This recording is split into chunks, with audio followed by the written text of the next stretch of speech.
Olá, Júlio. Olá, Inês Maria. Depois dos estudos que nos diziam ser benéfico um copo de vinho às refeições, passámos para os estudos que nos dizem que não beber de todo é que é seguro, ou então, no máximo dos máximos, 3 copos por semana. 3. Só que estes alertas estão a ser levados mesmo muito a sério. Na Irlanda, as garrafas de vinho e de outras bebidas alcoólicas vão ter alertas nos rótulos para os riscos de cancro. Na Europa, Portugal é um dos poucos países a contestar esta campanha. Claro que, com tudo isto, o setor do vinho está apreensivo, não é, Júlio? E eu também. Como cliente do setor vinícola... Eu sou uma cliente assídua, sim. Nós falámos de outro artigo que não era tão completo como este, não é? E que não citava ainda esta iniciativa irlandesa. E eu não mudei de opinião, que é tentar obter a abstinência total da droga cultural do Ocidente é irrealista. Pronto. Está a falar do vinho, quando Exatamente. fala da droga ocidental, não é? Mas é. Sim. Veja, você atravessa um estreito muito estreito e encontra países em que o vinho é proibido. E em contrapartida, drogas que são proibidas nos nossos países não são. Portanto, cada cultura normalmente tem a sua droga de eleição. E a nossa foi o álcool sempre. Não? Pronto. Há estratégias, por exemplo, o aumento de preço. Isso está a acontecer, olha, tanto quanto me pude aperceber.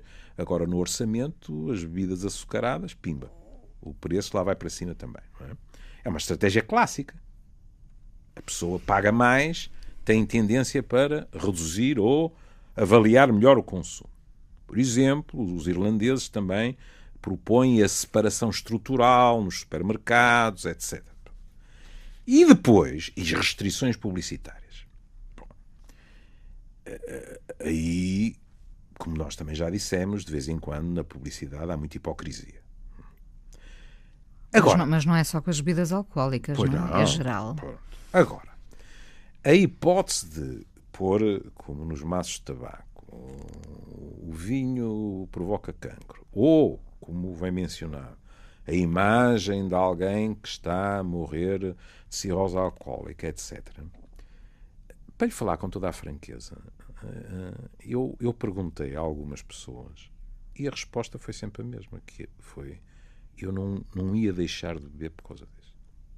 E com o tabaco, só se for em Lisboa. Porque no Porto eu vejo as pessoas a meterem um maço de tabaco ao bolso que diz que mata, que isto, que aquilo, que aquilo outro, sem grandes problemas.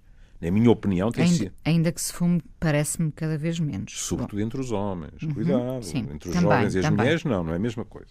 Agora, depois há aspectos muito curiosos, que é se compararem a maneira de beber no norte da Europa, com todas as exceções que existam, com a do sul, dizendo que nós temos um consumo mais contínuo, mas muito mais à refeição.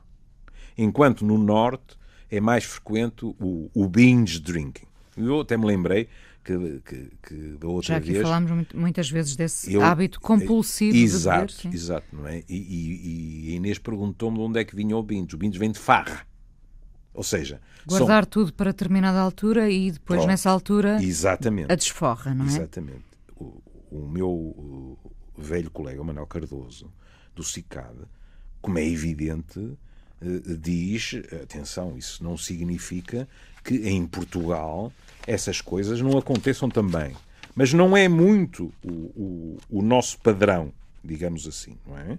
Agora, veja. Ele diz assim: nós só temos cerca de 18% de homens que dizem que abusam regularmente, pelo menos uma vez por mês. Ao passo que a média europeia é superior a 30%. Está bem? E ele diz: mas nenhuma prevalência é boa.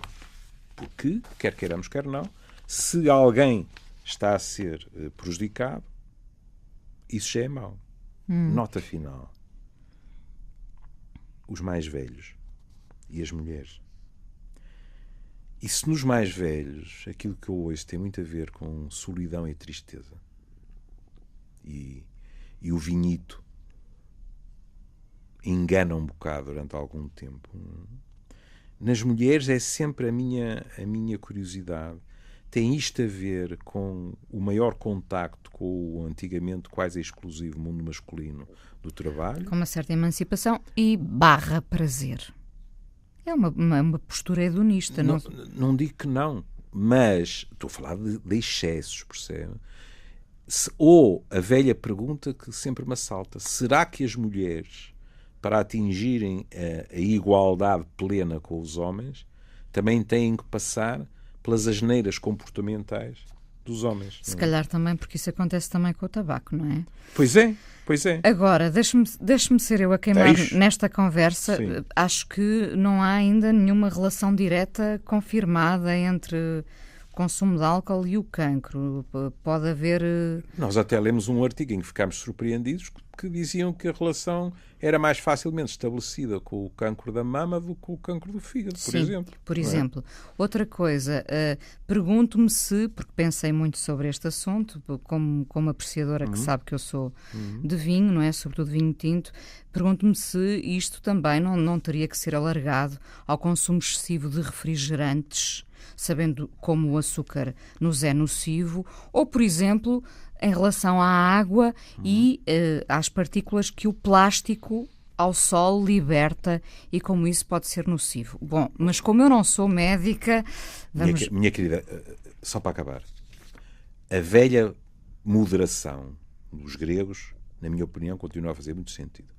Porque no seguimento do que disse, então, nessa lógica de tudo o que são comportamentos de risco, vamos reduzi-los a zero, por exemplo... A Inês entraria num restaurante e os pratos seriam todos confeccionados sem sal e, quando muito, a Inês depois poderia pôr sal na mesa. Isso. Está a ver?